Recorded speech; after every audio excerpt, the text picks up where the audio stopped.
नमस्कार। मैं doctor Ramanivas Sharma Raman YouTube channel पर साइंस और टेक्नोलॉजी का एक कॉम्पिटिटिव सेशन लेकर के बच्चों आपके सामने। आज के सेशन में ह्यूमन डिजीज पार्ट 4 आपके सामने है, जिसमें आज हम डिस्कस करेंगे मेंटल हेल्थ के बारे में। इसके पहले वाले सेशन में भी हमने मेंटल हेल्थ को टारगेट बनाया था और आज भी मेंटल हेल्थ पर या मेंटल से जुड़ी हुई समस्याओं पर जो सवाल कॉम्पिटिटिव एग्जाम में पूछे जाते हैं उस पर बात करेंगे। हमेशा की तरह 20 सवालों को एक क्रम से हम आपसे पूछते चलेंगे और जब सेशन हमारा समाप्त होगा तो उनके सही उत्तर डिस्कशन के साथ आपको समझाएंगे। आप हमारे साथ शुरुआत से लेकर के और अंत तक डिस्कशन तक बने रहिए, तब ये सारे प्रश्न आपके समझ में आएंगे। बहुत सारे सवाल नीट में मेंटल से जुड़े हुए पूछे जाते हैं। बहुत सारे सवाल स्टाफ नर्स में जो परीक्षा आने वाली है उसमें पूछे जाएंगे, पीएनएसटी में, पीएससी में, यूपीएससी में। उन सारे सवालों का एग्रीगेशन मैंने किया है आज के सेशन में, और आज के सेशन में उन प्रमुख सवालों का जो सीरियस डिस्कशन हम लेकर के आए हैं, कुछ सवालों का जिसकी थ्योरी आपको समझाएंगे। उसके लिए आप हमारे चैनल को सब्सक्राइब करना, लाइक करना और शेयर करना मत भूलिए। पहले ही पेज में हमने कुछ प्रमुख रोगों के बारे में चित्र के माध्यम से समझाने की कोशिश की, जैसे ब्रेन स्ट्रोक। क्या होता है ब्रेन स्ट्रोक और क्या क्या इससे समस्याएं होती हैं और कैसे इसका ऑब्जेक्टिव बनता है, ये बताएंगे। विजन लॉस कैसे होता है, आंख की ज्योति कैसे चली जाती है, ये बताएंगे। हार्ट अटैक के बारे में, और इसके बाद बहुत सारे और रोगों के डिस्कशन हो सकता है। यदि प्रश्न हमारे पास समय रहा और प्रश्न हम बना पाए तो इसका 5वां पार्ट भी लाएंगे, जिसमें ब्रेन के अलावा, मेंटल हेल्थ के अलावा भी आप जितने बॉडी पार्ट हैं उन बॉडी पार्ट्स पर आपको रोगों के बारे में डिस्कशन करके, समझा करके और प्रश्न पूछेंगे। तो सवालों की श्रृंखला को शुरू करते हुए चलते हैं पहले सवाल पर। और जो पहला हमारा एमसीक्यू सेशन का सवाल है आज का, उसको ध्यान से समझने की कोशिश करिएगा। एक जब कोई आदमी मेंटल वीकनेस से गुजरता है, बक करता है, जिसको आप अपनी भाषा में पागल कह सकते हो, तो डॉक्टर उसके दिमाग पर करंट लगाता है। यह करंट लगाने की जो प्रक्रिया है वो कहलाती है ईसीटी। इसका डिस्कशन इसके पहले वाले वीडियो में हम कर चुके हैं। जो पहला सवाल है आज हमारे सेशन का, वो ईसीटी से जुड़ा हुआ है। जरा सोच समझकर जवाब करिएगा इसका। और यह सवाल स्टाफ नर्स में पूछा गया। पहला सवाल कि ईसीटी लगाने से पहले, ईसीटी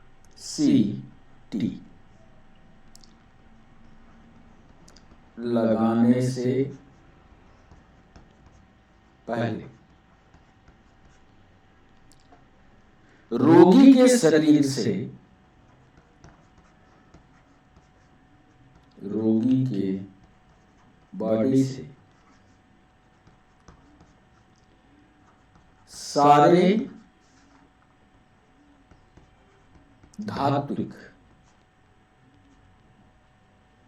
पदार्थों को हटा दिया जाता है। मान लीजिए कोई माला पहना है, कोई चेन पहना है, ये सारी चीजें हटाई जाती है। ईसीटी लगाने से पहले रोगी के बॉडी से सारे धात्विक पदार्थों को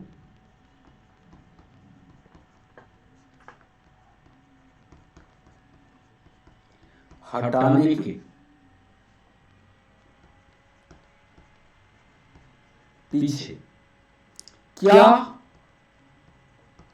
कारण है, क्यों हटाया जाता है, यह सवाल हमने पूछा कि जब किसी को दिमाग पर करंट दिया जाता है या ईसीटी किया जाता है तो सारे जो उसके मेटल के पार्ट होते हैं उसके बॉडी में जो लगे होते हैं, माला हो, कुछ भी हो, घड़ी हो, सब हटा दिया जाता है। उसका कारण क्या है, सोच समझ कर जवाब दीजिएगा। ए ऑप्शन दे रहे हैं,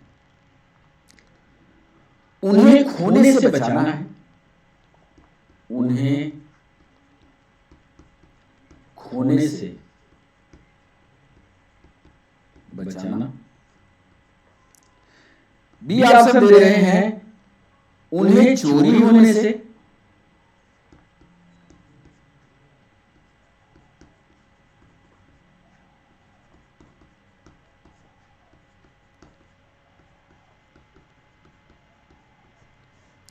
सी ऑप्शन दे रहे हैं, बिजली का प्रवाह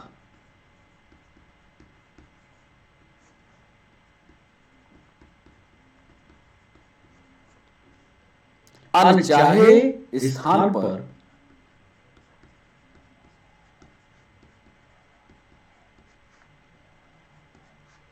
ना हो। और डी ऑप्शन दे रहे हैं, ईसीटी के यानी जितना करंट ईसीटी के द्वारा भेजा जा रहा है, ईसीटी के करंट की मात्रा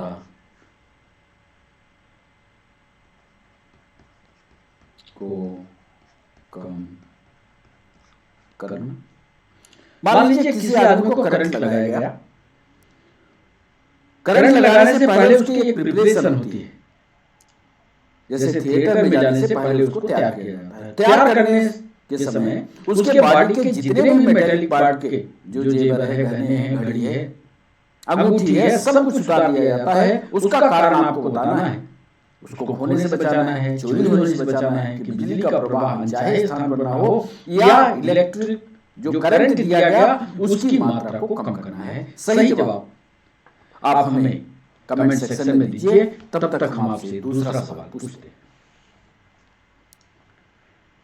ईसीटी लगाने के बाद,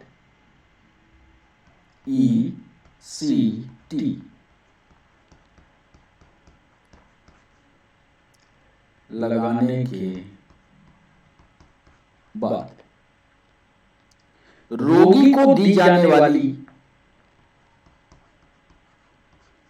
रोगी को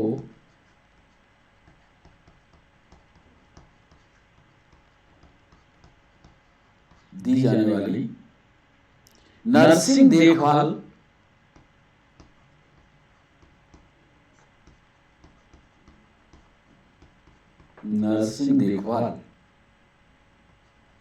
है। मान लीजिए किसी को करंट दे दिया गया, अब उसके बाद जो उसकी मरीज की स्थिति है, उस समय नर्स क्या कर रही है या उसकी नर्सिंग कैसे हो रही है, ये सवाल पूछ रहे हैं। कि बाहरी लक्षणों की जांच करना,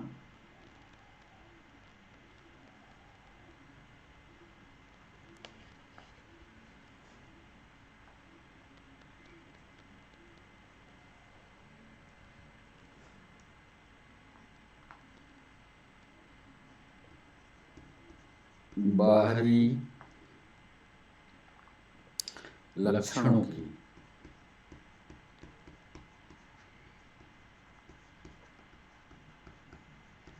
जांच करना। बी ऑप्शन दे रहे हैं, रोगी को समझाना, रोगी को ढाढ़स देना, कर लीजिए, रोगी को आश्वस्त करना,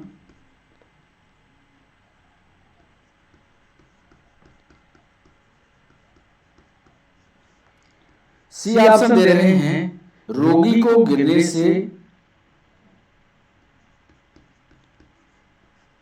रोगी को गिरने से बचाने के लिए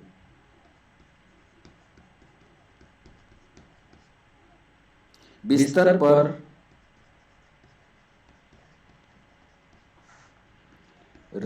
का उपयोग करना।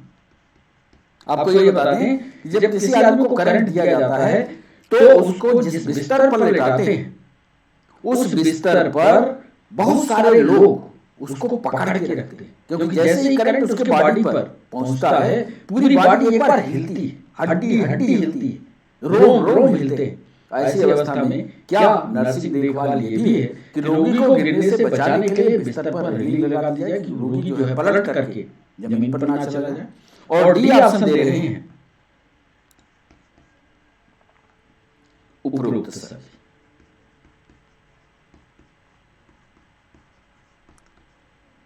ये सवाल भी नर्सिंग में पूछा गया।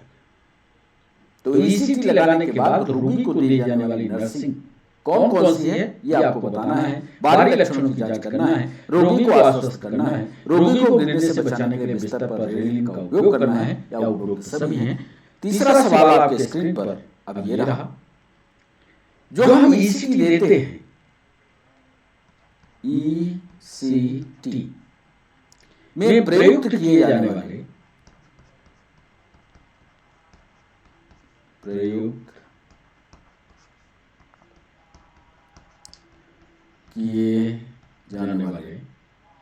वोल्टेज कितना होता है, जो करंट की मात्रा है वोल्टेज कितना होना चाहिए। ईसीटी में प्रयुक्त किए जाने वाले वोल्टेज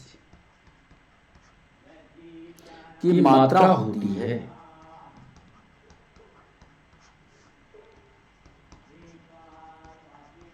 जब मरीज को लेटा लेते हैं तो उसके दो न्यूट्रल और फेज के दोनों वायर जब यहां पर लगाते हैं तो उस समय करंट की मात्रा कितनी प्रवाहित की जाती है। प्लग में जैसे ही डालते हैं करंट की मात्रा कितनी भेजी जाएगी उसके ब्रेन में, ये आपको बताना है। वोल्टेज कितना होना चाहिए ये ऑप्शन दे रहे हैं 20 से 30 वोल्ट, बी ऑप्शन दे रहे हैं 90 से 140 वोल्ट, सी ऑप्शन दे रहे हैं 140 से 210 वोल्ट, और डी ऑप्शन दे रहे हैं 200 से 280। ईसीटी में प्रयुक्त किए जाने वाले वोल्टेज की मात्रा कितनी होती है। 20 से 30 वोल्ट है, 90 से 140 वोल्ट है, 140 से 210 वोल्ट है, या 200 से 280 वोल्ट है। ये तीसरा सवाल कमेंट सेक्शन में आप हमें बताइए। चौथा सवाल ये रहा, ये जो हम करंट देते हैं ये कितने समय तक उसके दिमाग पर विद्युत धारा का प्रवाहन जारी रखते हैं, समय आपको बताना है। चौथा सवाल आपके सामने, एक रोगी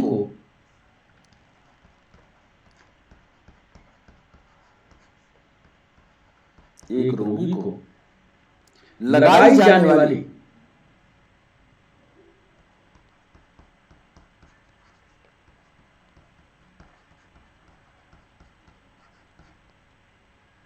ईसीटी की समय सीमा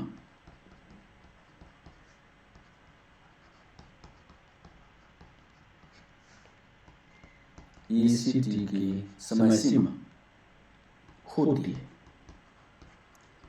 अब यदि आपको पता है ईसीटी की समय सीमा क्या है, या आपने जब से ये एमसीक्यू का सेशन मेंटल हेल्थ पर आया है बहुत सारे बच्चे इसको पढ़ रहे हैं, बहुत सारे बच्चे सवाल इस पर पूछ रहे हैं। यदि आपने पढ़ा हो तो बताइए क्या इसकी समय सीमा होती है। ए ऑप्शन दे रहे हैं क्या 2 से 4 सेकंड है, 2 to 4 सेकंड, बी ऑप्शन दे रहे हैं क्या 0.1 to 1 सेकंड है, सी ऑप्शन दे रहे हैं 6 से 7 सेकंड, और डी ऑप्शन दे रहे हैं 200 से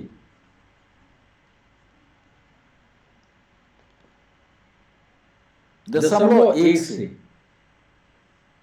200 से नहीं 0.1 से 1 मिनट तक। एक रोगी को जब करंट दिया जाता है या ईसीटी किया जाता है उसका, तो उसमें जो करंट की समय सीमा है, कितने समय तक उसके दिमाग में करंट डाला जाता है। 2 से 4 सेकंड है, 0.1 से 1 सेकंड है, 6 से 7 सेकंड है, या 0.1 से 1 मिनट तक है। ये चौथा सवाल। सही जवाब आप हमारे पास भेजिए। 5वां सवाल, मनोरोग या मेंटल हेल्थ।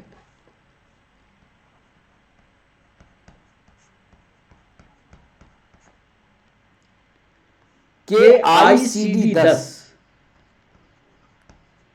ICD 10 वर्गीकरण में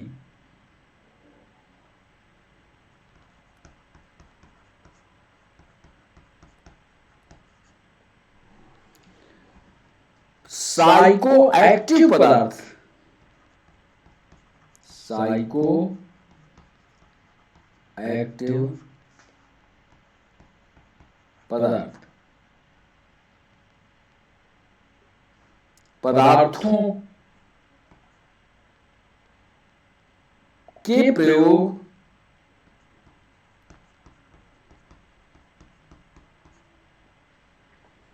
संबंधी विकारों को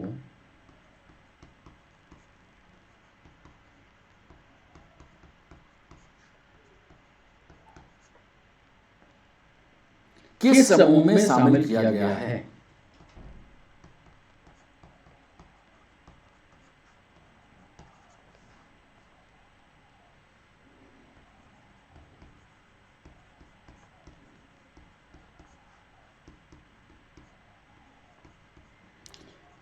ये ऑप्शन दे रहे हैं। यदि ये क्लासिफिकेशन ICD 10 वर्गीकरण के अनुसार कोई पढ़ा होगा, तभी ये बनेगा F00, F0 नहीं। यदि नर्सिंग कोई पढ़ा है तो ये उत्तर उसको पता होगा। बी ऑप्शन दे रहे हैं F10,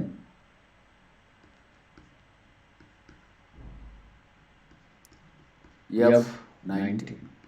सी ऑप्शन दे रहे हैं F20, F29। और डी ऑप्शन दे रहे हैं F40, F48। तो मनोरोग के ICD वर्गीकरण में साइको एक्टिव पदार्थों के प्रयोग संबंधी विकारों को किस समूह में शामिल किया जाता है? सही जवाब कमेंट सेक्शन में करिएगा। 6वां सवाल, एक रोगी मान लीजिए है, वो आपके पास आता है, उसके लक्षण हम बता रहे हैं, आप बताइए कौन सा रोग होगा। एक रोगी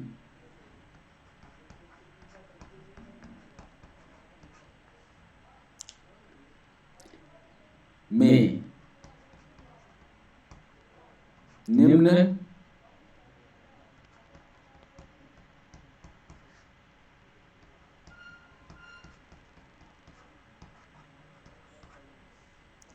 एक रोगी में निम्न लक्षण पाए जाते हैं। अधिक बोलना, ध्यान से लक्षण देखना, अधिक बोल रहा है, बड़ी बड़ी बातें करना,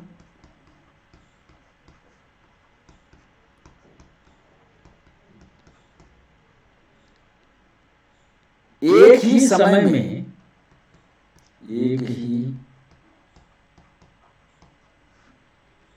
एक से अधिक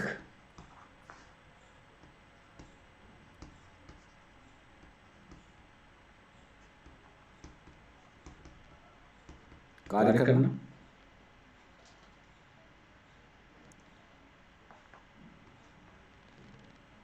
रोगी किस बीमारी से, रोगी किस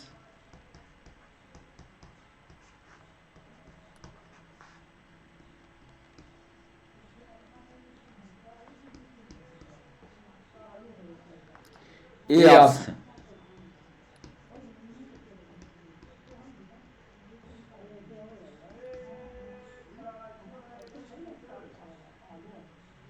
B option schizophrenia,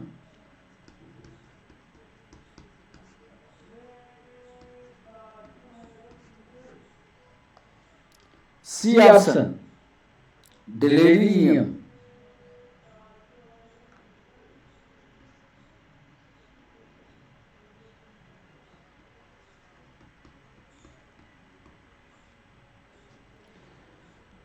D option tension, एक रोगी में निम्न लक्षण पाए जाते हैं: बड़ी बड़ी बातें करना, अधिक बोलना, एक ही समय में एक से अधिक कार्य करना। किस बीमारी से मैनिया है, उसको सिजोफ्रेनिया है या डिलीरियम है या टेंशन है। 7वां सवाल, इसका डिस्कशन भी हम करेंगे। 6वें सवाल का ध्यान दीजिएगा। 6वें सवाल का हम डिस्कशन आपसे करेंगे कि ये कौन सा रोग है, और यदि ये मेनिया है या ये सिजोफ्रेनिया है या डिलीरियम है तो ये रोग कहलाता क्या है, इसका डिस्कशन हम करेंगे। 7वां सवाल, एनोरेक्सिया एक रोग है। Anorexia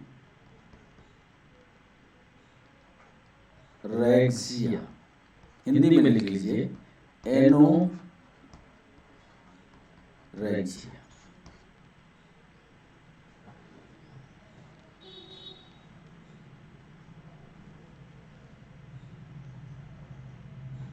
nervosa, anorexia nervosa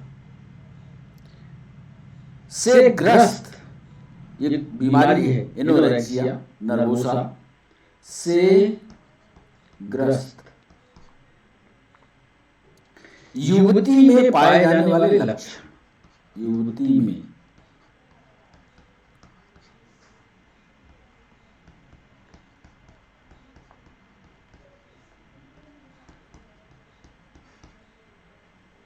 anorexia nervosa से ग्रस्त युवती में पाए जाने वाले लक्षण कौन से हैं, ये ऑप्शन दे रहे हैं: वजन में अत्यधिक कमी,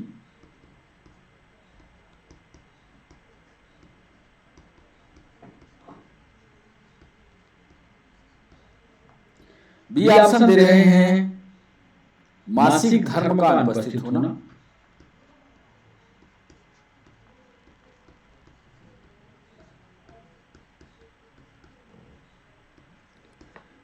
सी ऑप्शन दे रहे हैं शरीर का पतला हो जाना,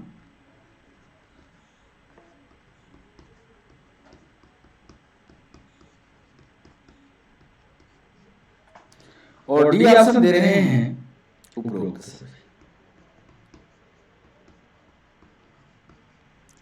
एनोरेक्सिया नर्वोसा से ग्रस्त युवती में कौन कौन से लक्षण पाए जाते हैं, कमेंट सेक्शन में इसका सही जवाब कीजिए। 8वां सवाल, इसका भी डिस्कशन हम करेंगे। 8वां सवाल, किसी व्यक्ति की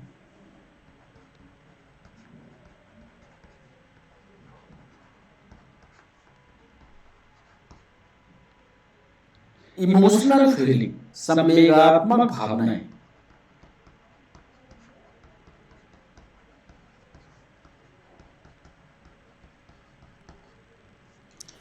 किसी व्यक्ति की संवेगात्मक भावनाएं किसी व्यक्ति की संवेदनात्मक भावनाओं को, ध्यान से सवाल को सुनें, किसी व्यक्ति की संवेदनात्मक भावनाओं को मौखिक रूप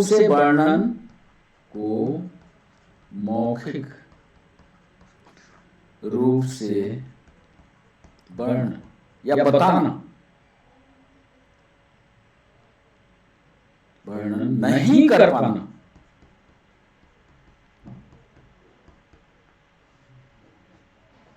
कहा जाता है।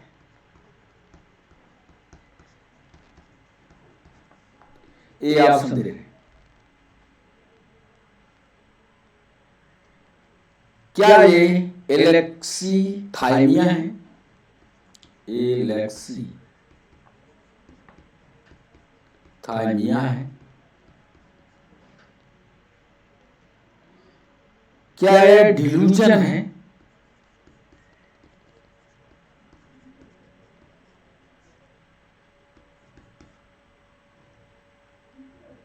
सी ऑप्शन दे रहे हैं एनहेडोनीमा है, एनहेडोनीमा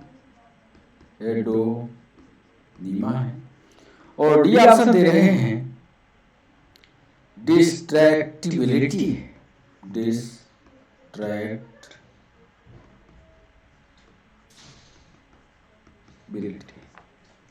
किसी व्यक्ति की संवेदनात्मक भावनाओं को मौखिक रूप से वर्णन नहीं कर पाना, मतलब उसके अंदर भावनाएं हैं, फीलिंग है, लेकिन उन फीलिंग को शब्दों में कन्वर्ट न कर पाए, वो कौन सी बीमारी है? क्या एलेक्सीथाइमिया है, क्या डिल्यूजन है, क्या वो एनहेडोनीमा है, या डिस्ट्रैक्टिबिलिटी है? 8वां सवाल। 9वां सवाल आपके स्क्रीन पर, सुख की अनुभूति। बड़ा इंपॉर्टेंट सवाल है, यूपीएससी ने भी पूछा है। सुख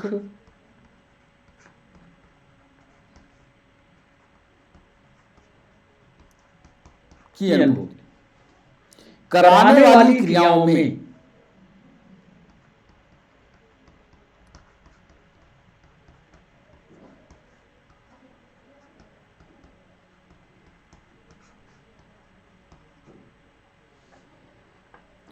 सुख का अनुभव ना हो, सुख का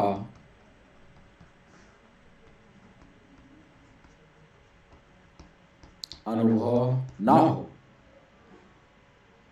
कहलाता है।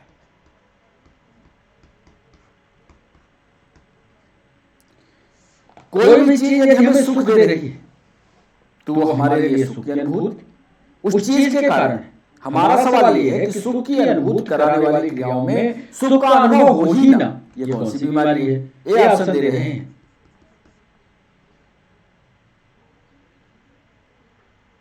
क्या ये एलेक्सीथाइमिया है?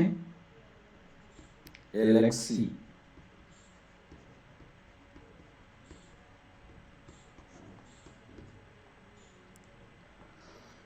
बी ऑप्शन दे रहे हैं। क्या ये डिल्यूजन है?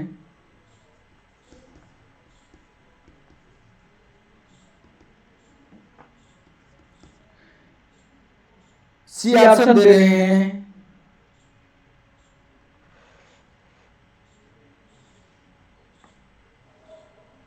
एनहेडोनीमा है।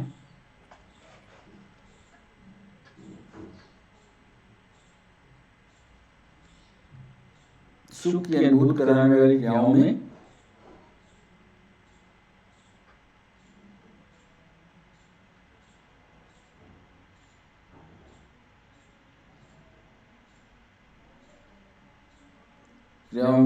अनुभव सुख का अनुभव ना हो, डिल्यूजन है।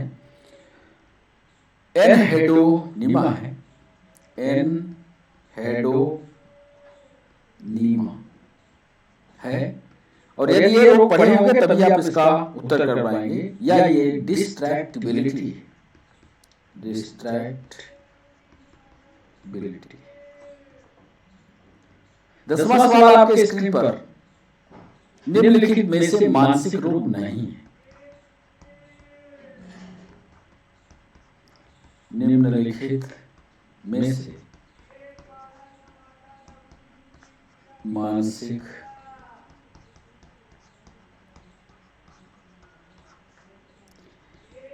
ये ऑप्शन दे रहे हैं सिजोफ्रेनिया,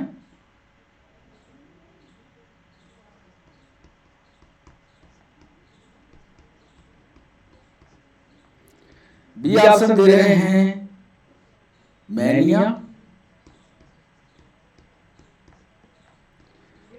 सी ऑप्शन दे रहे हैं सोमैटोफॉर्म विकार, सोमैटोफॉर्मिक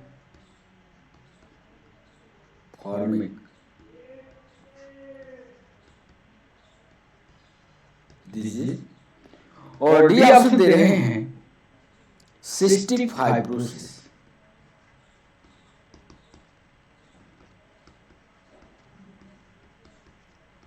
इन चारों रोगों में आपको यह बताना है कि कौन सा मानसिक रोग नहीं है। सिजोनेफ्रिया है, सिजोफ्रेनिया है, मैनिया है, सोमैटोफोरिक डिजीज है, या सिस्टिक फाइब्रोसिस है। 11वां सवाल, इसका भी डिस्कशन करेंगे बच्चों। 11वां सवाल, डिलेरियम में व्यक्ति द्वारा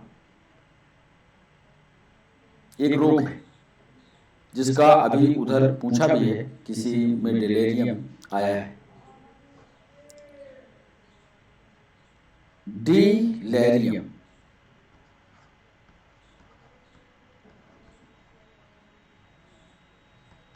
डिलेरियम हिंदी में भी लिखे रहिए, डिलेरियम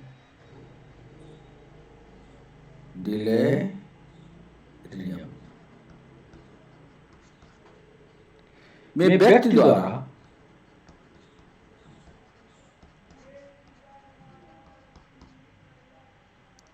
कपड़ों और बिस्तर पर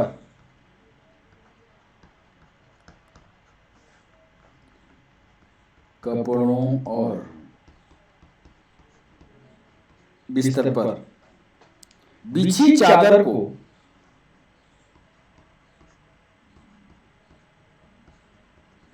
चादर को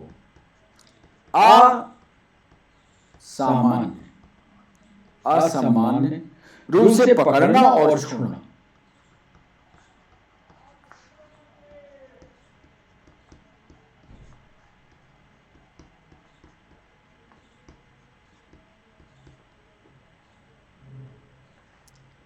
कहलाता है।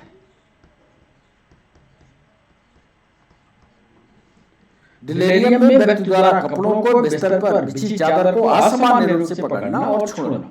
जैसे कोई आदमी आता है आपके घर और वो चादर को पकड़ता है, चादर को पकड़ेगा, खींचेगा, ये जो एक्शन वो करता है, ये कौन सा रोग कहलाता है? ये ऑप्शन दे रहे हैं। नंबर 1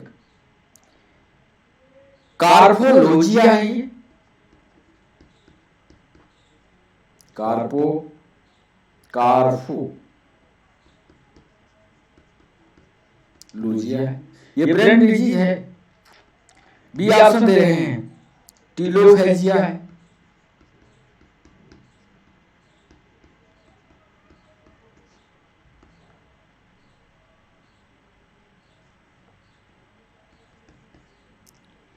मीसोलॉजिया है,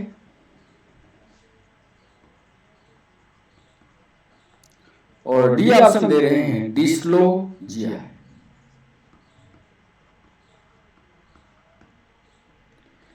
डिलेरियम में व्यक्ति द्वारा कपड़ों और बिस्तर पर बिछी चादर को असामान्य रूप से पकड़ना और उसे छोड़ना कौन सा रोग कहलाता है? इस पर डिस्कशन करेंगे। 12वां सवाल ये रहा।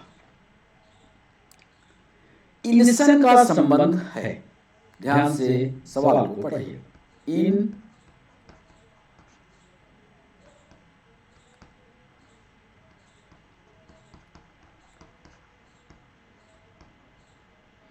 इनसन का संबंध हृदय रोग से,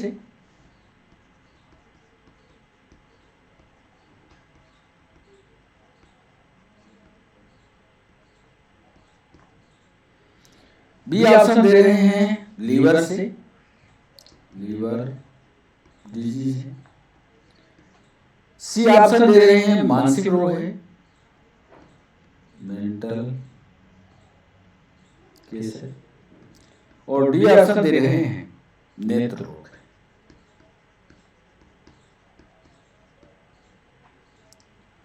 इनसन का संबंध किससे? हार्ट डिजीज से है, लीवर से है, मेंटल केस से है या नेत्र रोग से है? ये हमारा 12वां सवाल।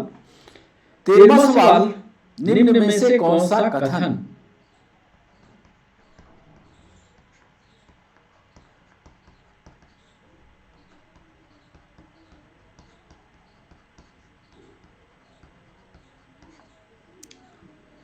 न्यूरोटिक मानसिक पीड़ा, न्यूरोटिक न्यूरॉन से जुड़ा हो,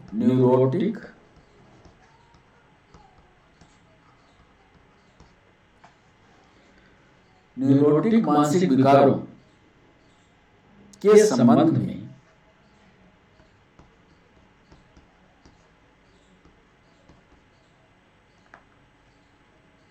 निम्न में से कौन सा कथन न्यूरोटिक मानसिक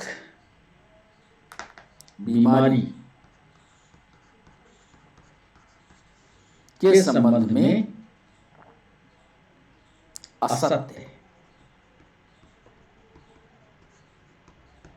मतलब जितने हम लिखेंगे उसमें 3 सत्य होंगे, एक असत्य होगा। उस असत्य को आप पकड़िएगा।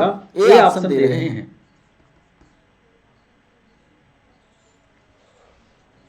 इसमें व्यक्ति का व्यवहार एवं व्यक्तित्व सुरक्षित रहता है। इसमें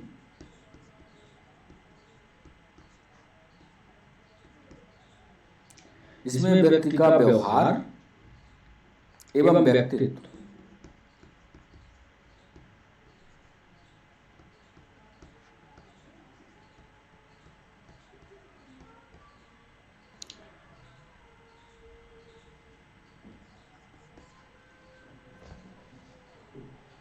व्यक्ति को वास्तविकता का ज्ञान होता है।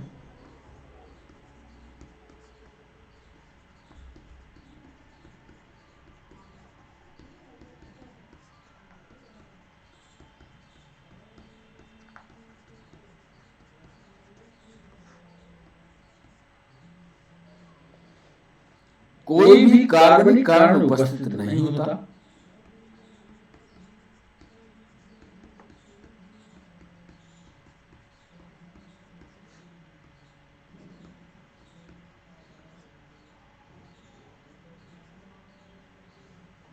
कोई भी काल्पनिक कारण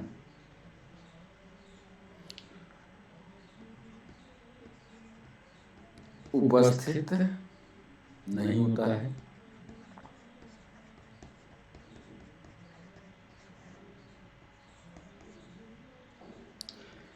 इनसाइट अनुपस्थित होती है, अंतर्दृष्टि।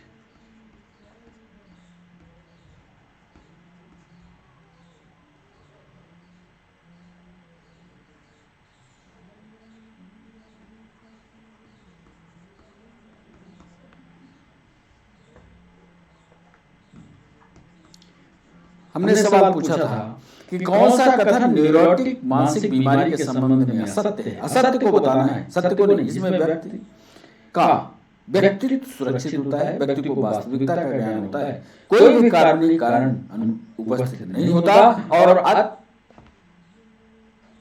अति विशिष्ट या अंतर्दृष्टि अनुपस्थित होती है। अगला सवाल, 14वां सवाल, ऑटिज्म अधिकतर होता है। ऑटिज्म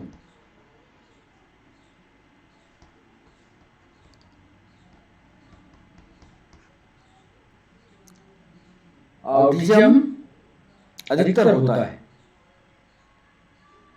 अधिकतर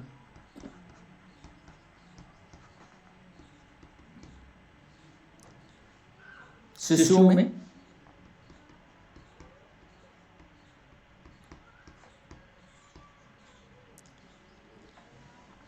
वयस्क में,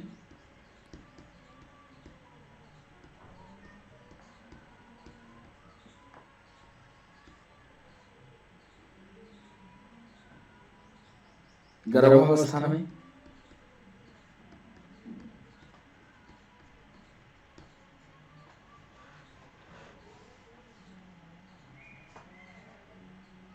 या वृद्धावस्था।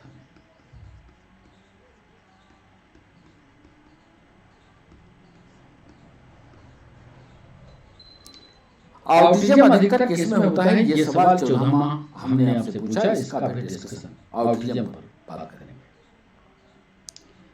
इसमें से कितनी आईक्यू पर, इसमें से कितनी आईक्यू पर इपिलेप्सी अधिक होती है?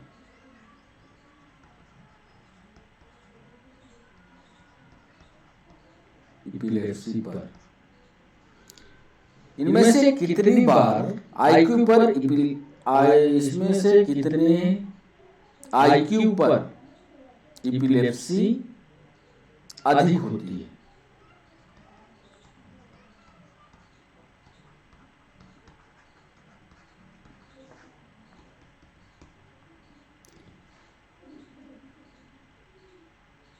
नौ से 90 से 100, 80 से 90,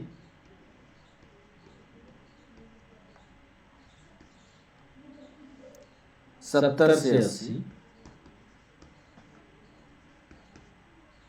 50 से कम।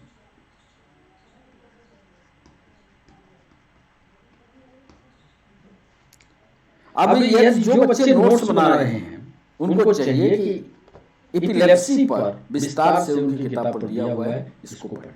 आईक्यू क्या होता है, विस्तार से इसको पढ़ें और फिर इन प्रश्नों का जवाब आप देखेंगे कि तुरंत बने। 16वां सवाल, आईक्यू या बौद्धिक भागफल किसके बारे में बताता है?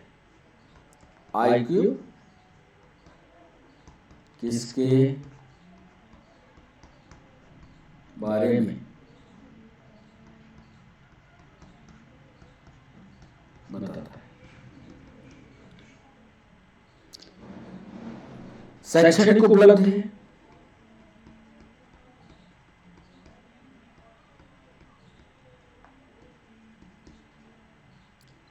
बौद्धिक परिपक्वता है,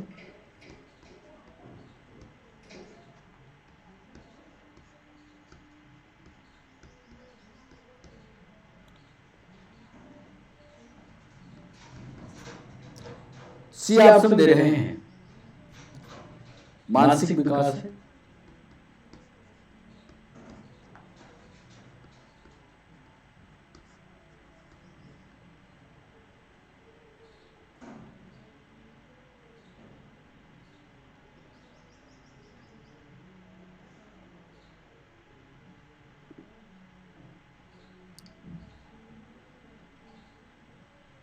कालानुक्रमिक आय संबंध में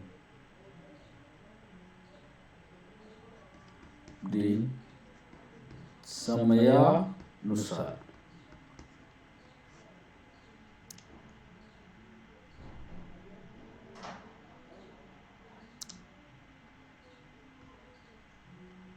आयु के साथ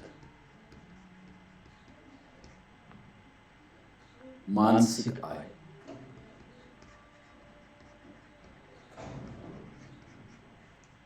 जैसे जैसे उम्र बढ़ती जाए, समझदारी बढ़ती जाए, ये क्या आईक्यू है? क्या शैक्षणिक जानकारी आपके पास है? क्या सिर्फ दिमाग है तो आप आईक्यू के एरिया में? क्या मानसिक सिर्फ मेंटल विकास है? सही जवाब 16वें सवाल का दीजिएगा, इस पर भी डिस्कशन हम आपको सुनाएंगे। 17वां सवाल,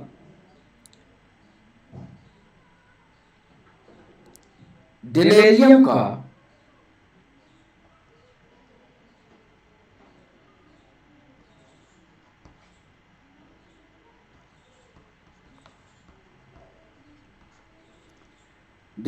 का प्रीडिस्पोजिंग कारक का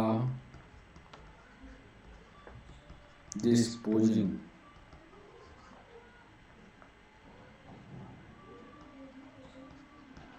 कारक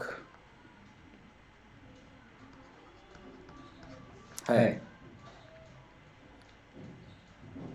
ए ऑप्शन दे रहे हैं, अत्यधिक शराब का सेवन,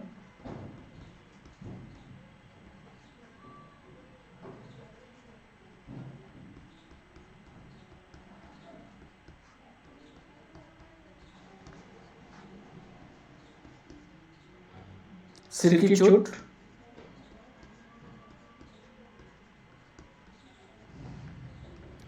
सी ऑप्शन दे रहे हैं, वृद्धावस्था,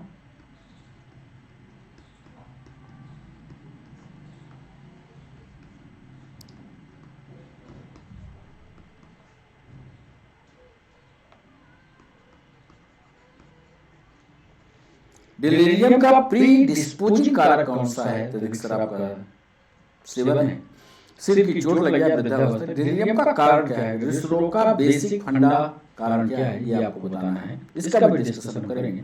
18वां सवाल, मोटर एक्टिविटी या चालन क्रिया शरीर में होती है,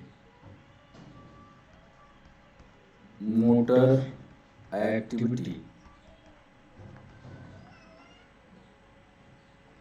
या चालक क्रिया संबंधी विकार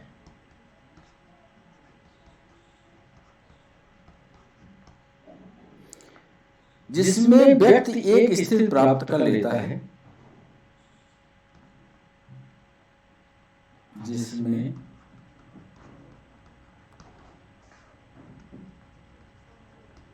व्यक्ति एक स्थिति प्राप्त कर लेता है, एक स्थिति प्राप्त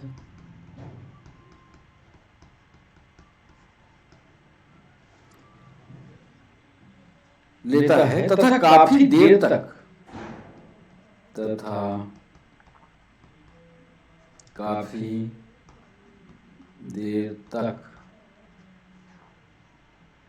उसी स्थिति में बना रहता है, उसी स्थिति में बना रहता है। यह मोटर एक्टिविटी या चालक क्रिया हमारे शरीर में सेंसिटिव रिएक्शन है और मोटर एक्शन है। ये मोटर एक्टिविटी का विकार है जिसमें एक व्यक्ति एक स्थिति प्राप्त कर लेता है और काफी देर तक, काफी समय तक, जैसे ऐसे बैठा तो ऐसे एक लंबे वक्त तक सीधा बैठा रहे, ना हिले ना डुले, उसी स्थिति में बना रहे। इस रोग को क्या कहते हैं? ए ऑप्शन दे रहे हैं, क्या हुआ? मैनरिज्म है, मैनरिज्म है। बी ऑप्शन दे रहे हैं, क्या हुआ?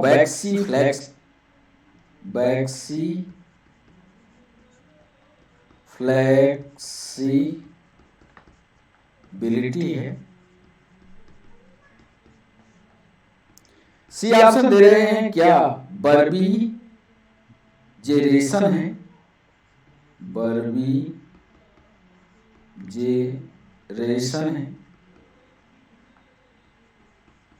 और डी, क्या वो निगेटिविज्म है, निगेटिविज्म है।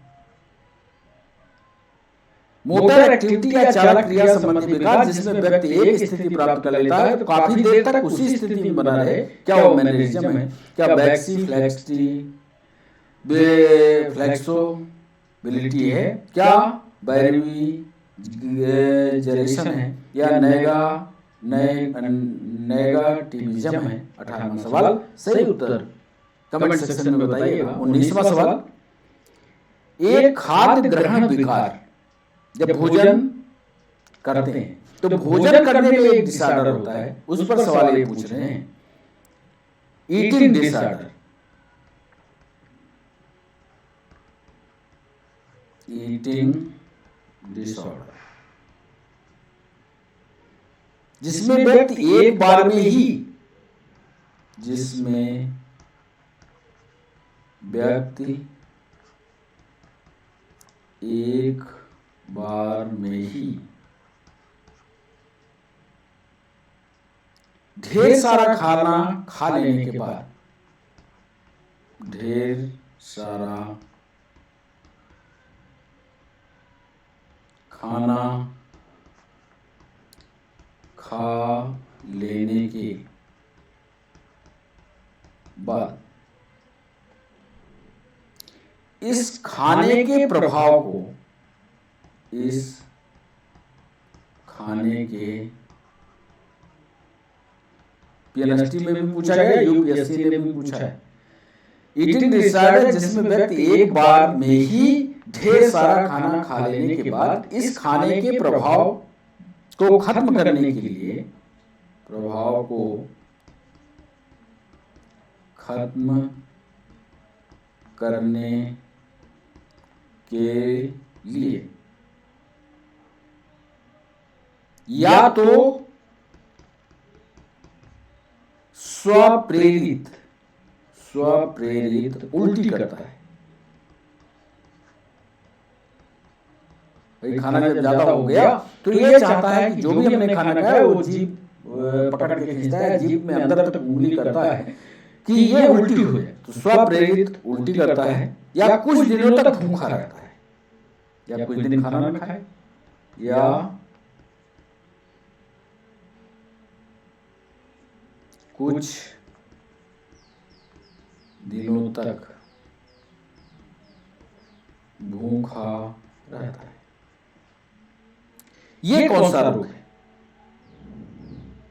ये ऑप्शन दे रहे हैं। सारी थ्योरी प्रश्नों के माध्यम से आपको पढ़ाने की हमारी ये कोशिश है। अब देखिए कौन सा ये होगा, यदि उत्तर आप जानते होंगे तो बन जाएगा, नहीं तो पूरी की पूरी थ्योरी तो लिखी हुई है एक रो की। एनोरेक्सिया नर्वोसा है ये, एनोरेक्सिया नर्वोसा है। क्या ये रोग है? बी ऑप्शन दे रहे हैं, क्या ये बुलिमिया नर्वोसा है? बुलिमिया नर्वोसा है। सी ऑप्शन दे रहे हैं, क्या ये मरास्मस है? मरास्मस है। और डी ऑप्शन दे रहे हैं, क्या ये फोबिया है? एक आदमी एक बार में ढेर सारा खाना खा लिया और जब खाना ज्यादा हो गया तो उल्टी करने की कोशिश की, या दूसरा ऑप्शन निकाला कि कुछ दिन पर खाना नहीं खाया। ये रोग किस श्रेणी में आता है? बच्चों आपको बताना है कि कौन सा रोग है। सही उत्तर पर आप टिक कीजिए, हमें बताइए कमेंट सेक्शन में। इसका भी डिस्कशन करेंगे। 20वां और आज के सेशन का अंतिम सवाल, आप निम्नलिखित में से प्रश्न को पहले समझिएगा, तब इसको नर्सिंग में भी सवाल ये पूछा गया, नीट में भी ये सवाल पूछा गया है। निम्नलिखित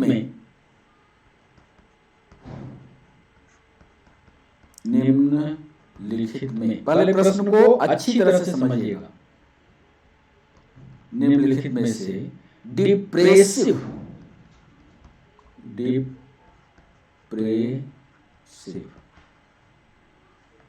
एपिसोड के मुख्य लक्षण, एपिसोड के मुख्य लक्षण हैं। डिप्रेशन के मुख्य लक्षण क्या हैं, ये आपको बताना है। पहला, साइकोमीटर गतिविधियों का बढ़ जाना। मतलब साइकोमीटर का मतलब एक ही बात को बार बार रिपीट करना। साइकोमीटर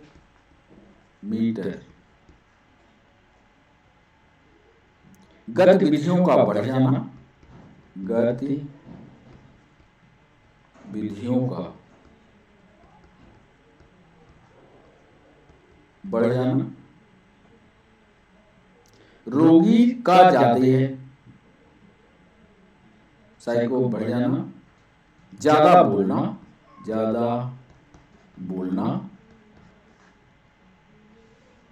और अपने आप को बड़ा मानना।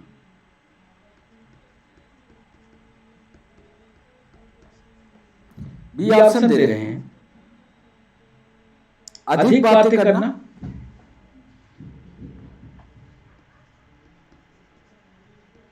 अधिक बातें करना, लगातार बोलना, या इसको ऐसा कह सकते हैं, अधिक बातें करना, लगातार बोलना, या साइकोमीटर की गतिविधियों का घटना, साइकोमीटर गतिविधि घटना। सी ऑप्शन दे रहे हैं,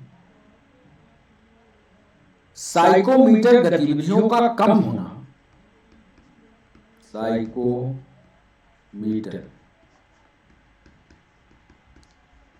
गतिविधियों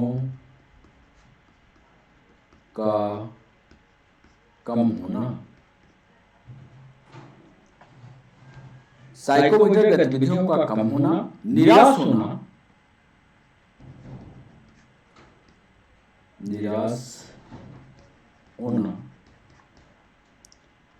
अपने आप को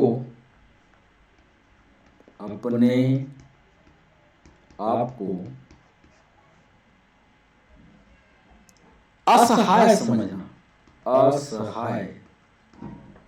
समझना,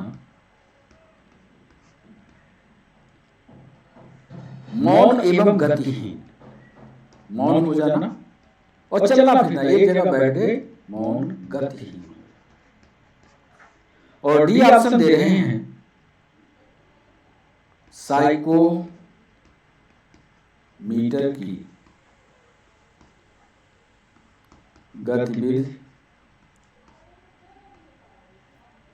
बढ़ना,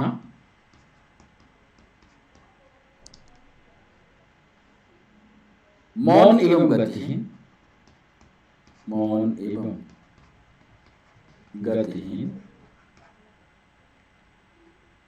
अपने आप को निराश, निराश, अपने आप को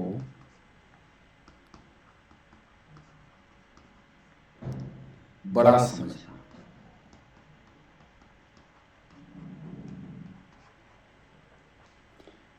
ये 4 लक्षण हम दे रहे हैं। हमने सवाल पूछा है कि निम्नलिखित में से डिप्रेसिव एपिसोड के मुख्य लक्षण क्या है? साइकोमोटर गतिविधियों का बढ़ जाना, ज्यादा बोलना, अपने आप को बड़ा मानना, अधिक बातें करना या साइकोमोटर गतिविधियों को घटाना। साइकोमोटर गतिविधियों का कम होना, निराश होना, अपने आप को असहाय समझना, मौन, गतिहीन हो जाना। साइकोमोटर की गतिविधि को बढ़ाना, मौन एवं गतिहीन, निराश, अपने आप को बड़ा समझना। ये सारे सवाल थे, 20 सवाल। अब चलते हैं पहले सवाल पर, डिस्कशन के साथ आपको समझाते हैं। आइए पहले सवाल पर। पहला सवाल हमने आपसे पूछा था,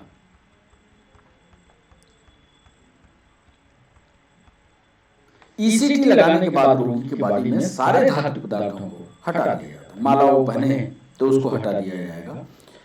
क्या होगा इसका? पहले सवाल का ये बता दें कि बिजली का प्रवाह, क्योंकि मेटल जो होगा उसमें करंट जो है सुचालक होता है, कंडक्टर होता है, तो कहीं करंट जाने से वो प्रवाहन कहीं दूसरी जगह ना हो जाए, जहां हम चाहते नहीं है वहां भी बिजली पहुंच जाए, करंट वहां भी पहुंच जाए, शरीर को नुकसान करे। इसलिए बिजली का प्रवाह अनचाहे स्थान पर ना हो, ये हमारी कोशिश होती है। इसलिए सब कुछ करते हैं। ईसीटी लगाने के बाद रोगी को दी जाने वाली नर्सिंग देखभाल। दूसरा सवाल, जब ईसीटी लग जाता है तो बाहरी लक्षण उसके देखे जाते हैं, क्योंकि रोगी तो बेहोश होता है करंट लगने के बाद।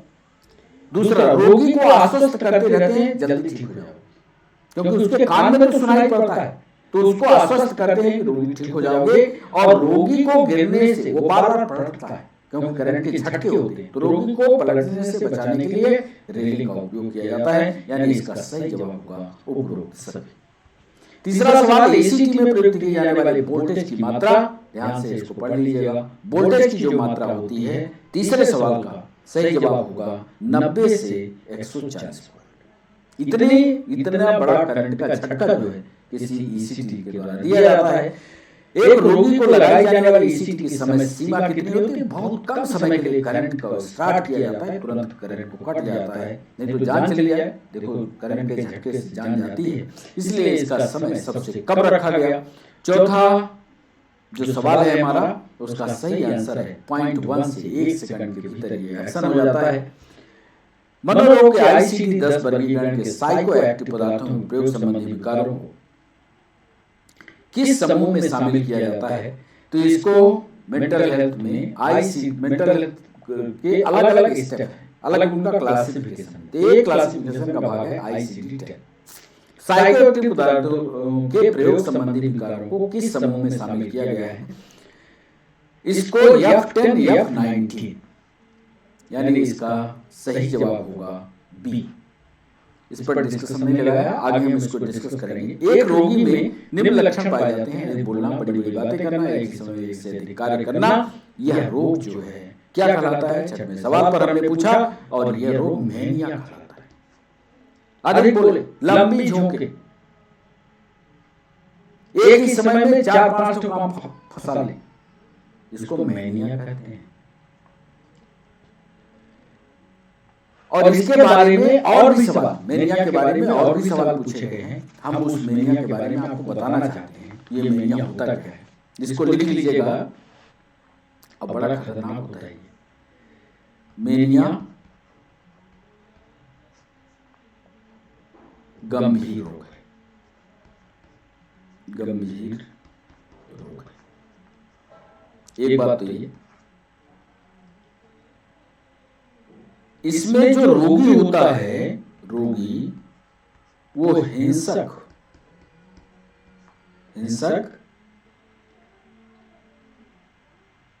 और उत्तेजित हो उठता है, उत्तेजित। उत्तेजित हो उठता है। ध्यान रखिएगा, जो मेनिया से ग्रस्त होते हैं वो बहुत हिंसक होते हैं, बहुत जल्दी उनको गुस्सा आता है, क्रोध आता है। और तीसरा, अत्यधिक बोलेगा, अत्यधिक बोलता है, ये भी उसका एक लक्षण है। और एक ही समय में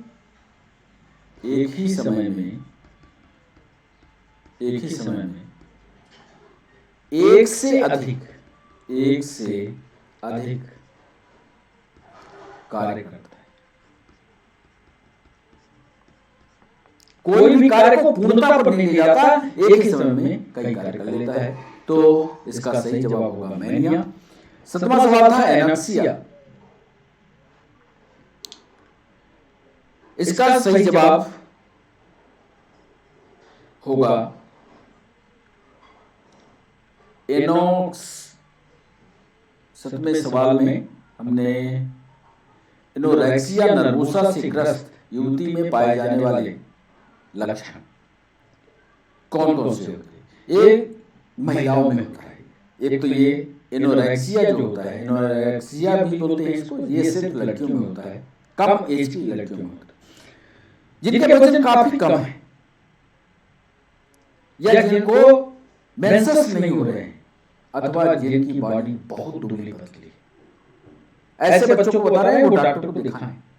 ये तीनों लक्षण हैं, वजन में अत्यधिक कमी है, मेंसेस नहीं हो रहे हैं और बॉडी अत्यधिक पतली है, तो ये एनोरेक्सिया नर्वोसा से ग्रस्त महिला है। यानी इसका सही जवाब होगा उपरोक्त सभी। इसका भी डिस्कशन हम चाहते हैं कि आपको बता दें।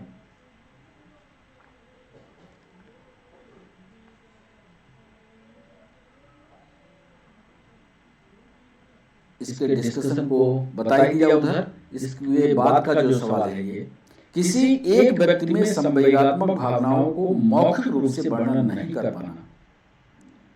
जो उसके अंदर भावनाएं, जो संवेग आ रहे हैं, जो वेग आ रहे हैं, जो विचार आ रहे हैं, उसको कुछ लोग प्रकट नहीं कर पाते, अंदर अंदर ही अपने अंदर उसको घुटते रहते हैं, मौखिक रूप से वो कह नहीं पाते। कहिए तो लिख करके बढ़िया से लेक्चर झाड़ देंगे। ऐसा न कर पाना ये किस बीमारी का लक्षण है? बच्चों याद कर लेना, एलेक्सीथाइमिया रोग होता है।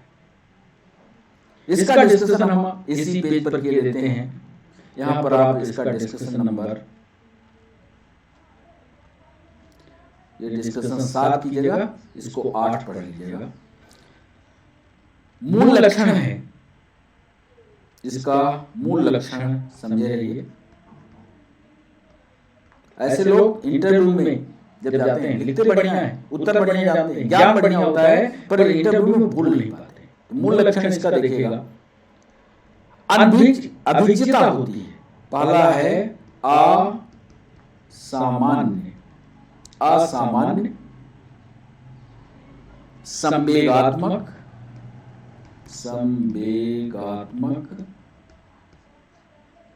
अभिजिता एक। दूसरा ये है सामाजिक संयोजन,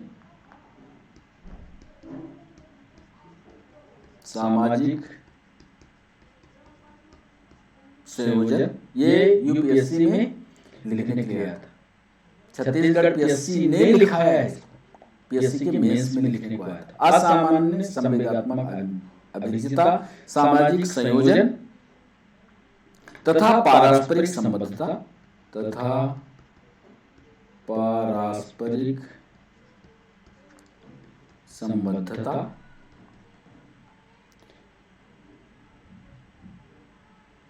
संवेगात्मक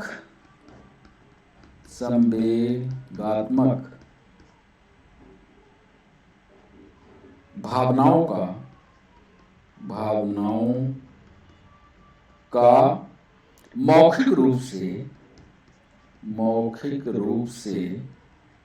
वर्णन करने में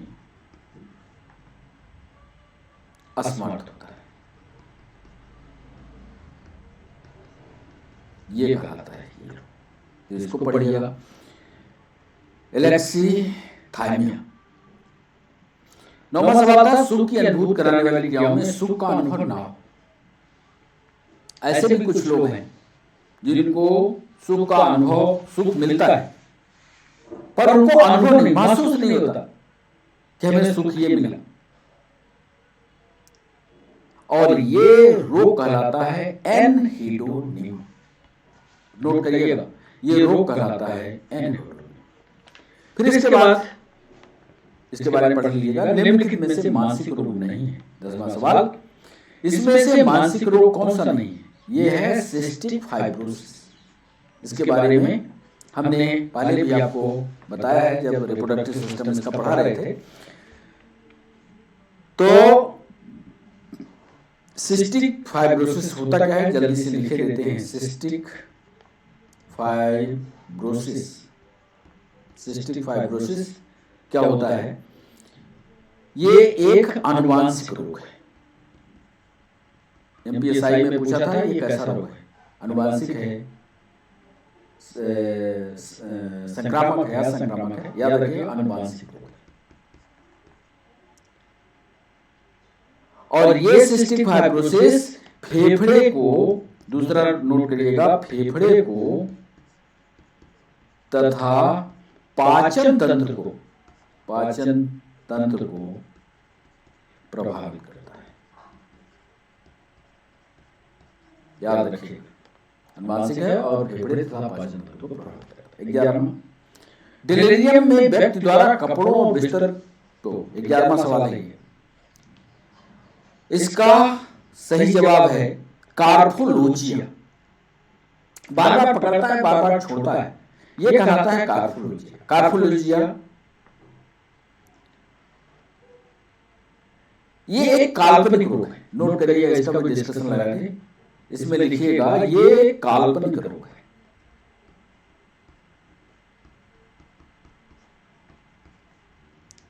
दूसरा, इसमें रोगी जो होता है ये जहां बैठता है वहां की चद्दर को बार बार पकड़ता तो ही है, और मान लो चद्दर पर नहीं बैठा, खड़ा है तो अपने कपड़े को बार बार नोचता रहता है, पकड़ता रहता है। तो लिखना है इसमें, अब रोगी अपने कपड़े को भी बार बार और असामान्य रूप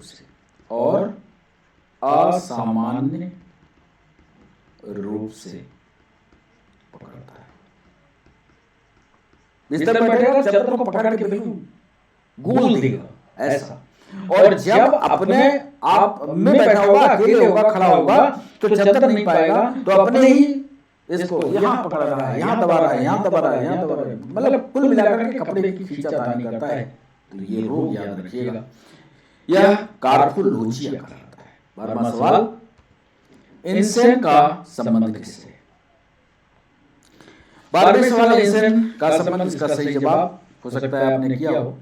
12वां सवाल हमारा था, इंसेन भी एक मानसिक रोग है। ये मेंटल केस में इंसेन रोग होता है। आप सर्च करिएगा, समय ज्यादा हो चुका है इसलिए हम क्लास को जल्दी आगे बढ़ाएंगे। निम्न में कौन सा कथन न्यूरोटिक मानसिक बीमारी के संबंध में सत्य है? 13वां सवाल है, और यह इनसाइट अनुपस्थित होती है। इसका सही जवाब होगा अंतर्दृष्टि अनुपस्थित होती है। इसका 13वां सवाल का 14वां, ऑटिज्म अधिकतर होता है। यह 14वां सवाल का सही जवाब होगा ऑटिज्म बच्चों में होता है। इसका डिस्कशन पेज लगा हुआ है, इसलिए 14वां का डिस्कशन पेज भी हम आपको बता दें कि ऑटिज्म एक गंभीर विकासात्मक विकार है जो इनकी व्यवहारिक क्षमता होती है। व्यवहारिक क्षमता, वह शिशुओं में विकसित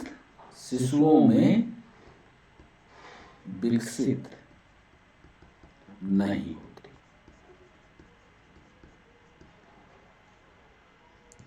तो इसको पढ़िएगा। फिर इसके बाद 15वां सवाल हमने पूछा कि इनमें 50 से लेकर के आईक्यू लिटरेसी पर अधिक होती है, 50 से कम। 16वां सवाल आईक्यू किसके बारे में बताता है? तो ये तो आप जानते होंगे, कालानुक्रमिक आयु के संबंध में मानसिक आय, मेंटल पावर कितना है, ये आईक्यू उसका कहलाता है। यहां लिख लीजिएगा mental power, mental power IQ कहते हैं। एज के अनुसार इसका, एज के अनुसार इसकी गणना करते हैं, गणना करते हैं। डिलेरियम या प्री डिस्पोजिंग कारक 17वां सवाल, इसका सही जवाब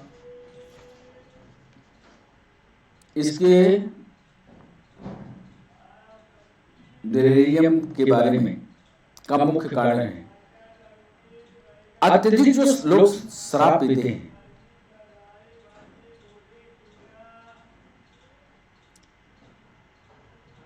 या जिनके सिर में चोट लगी होती है, अथवा जो वृद्धावस्था में पहुंच चुके होते हैं, यानी तीनों ये कारण मिल करके, इसलिए इसका चौथा कारण सही होगा। चौथा सही है, डी इसका सही ऑप्शन है। 17वें सवाल को लिख देते हैं। इसमें मेमोरी का चला जाना, भूलने की बीमारी हो जाना, जैसे पैसा यहाँ रखा है, रखे गए 15 मिनट बाद उनको भूल जाता है। इनडाइजेशन की समस्या हो जाना, शरीर में ताकत घटना, बहुत सारे लक्षण हैं, ताकत घटना, मेमोरी जाना, मेमोरी जाना, भूख न लगना, भूख न लगना, हड्डियां कमजोर होना, ये सब इसके लक्षण हैं। तो इसको पढ़ लेना। मोटर एक्टिविटी या चालक्रिया संबंधी विकार 18वां सवाल, इसका सही जवाब होगा 18वें सवाल का क्या होगा? 18वें का स्थिति प्राप्त करे, काफी देर तक उसी स्थिति में बना रहे, तो ये बैक्सी फ्लेक्सिबिलिटी, बैक्सी फ्लेक्सोबिलिटी यानी बी। कुछ लोग काम करते करते जैसे ऐसे बैठे हैं, ऐसे रहे। आपने देखा होगा बहुत लोग मोबाइल पर ऐसे बात करते हैं, गाड़ी चला रहे हो ऐसे करते। आप थोड़ी दिन बाद ये देखिएगा कि उनकी ये गर्दन जो है ऐसी हो जाएगी। यदि ये निरंतर ये प्रैक्टिस में रहेंगे, इसी रोग से बैक्सी फ्लेक्सोबिलिटी पर इसी की प्रक्रिया को कहते हैं। 19वां है ईटिंग डिसऑर्डर। ये रोग जो है कहलाता है ईटिंग डिसऑर्डर, ये कहलाता है बुलिमिया नर्वोसा। पढ़ लेना इसको, इसका थोड़ा डिस्कशन। गंभीर विकार है, ये बहुत गंभीर बीमारी है, गंभीर है, गंभीर बीमारी है। एक बात। दूसरी बात यह है कि असंयमित खानपान होता है, असंयमित खानपान। और तीसरा ये कि जब आप असंयमित खाना पीना खाएंगे तो वजन में तेजी से वृद्धि होती है, वजन में तेजी से वृद्धि होती है।